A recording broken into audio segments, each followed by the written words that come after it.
అందరికీ అస్సలాము అలైకుం. ఈరోజు ఈ వీడియోలో నా స్టైల్లో చికెన్ తందూరి ఎలా చేస్తానో చూడండి. ముందుగా చికెన్ని బాగా కడిగేసి పెట్టేసుకోవాలి.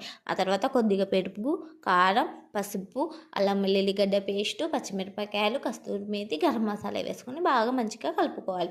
కలుపుకున్న తర్వాత మనం 2 గంటలు ఫ్రిడ్జ్లో పెట్టేసుకోవాలి.